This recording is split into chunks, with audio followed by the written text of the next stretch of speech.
This video will show you how to cut staff cards on the Opendoor door locking system. Firstly, you will need to add the staff members onto the system.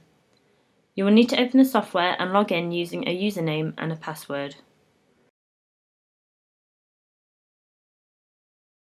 Click on Hotel Layout Settings, then Staff Setting.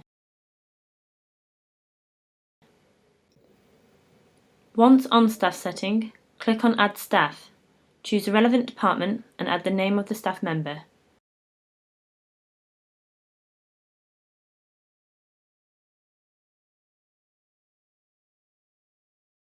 Click Save, then Exit.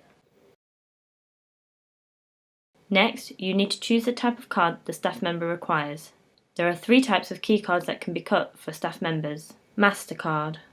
This is for only the highest members of staff, as this card will allow you into all doors on site. Although the software allows you to personalise the public door list allowance, a MasterCard will still get into all public doors. This key card will also open a guest lock with a deadbolt on. Building card with your hotel selected. This card is best for staff members that need access to bedrooms and certain public doors. This key card will not open a guest door with a deadbolt on. Building card with no bedrooms selected.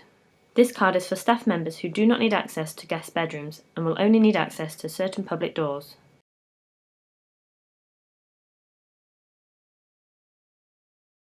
Now go to Card Management and choose the relevant card type for the staff member. If you are cutting a building card, remember to choose the hotel and public doors as required. When cutting the staff cards, we advise only to have 3 to 6 months expiry and not to use the permanent use, as if this card is lost, you will then have to use the Report Lost card on every lock on site. Once you have picked the expiry date, click Issue Card and then choose your staff member from the list.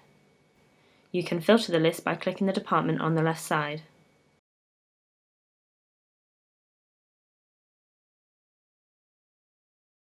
Finally, place a card on the encoder and click Save.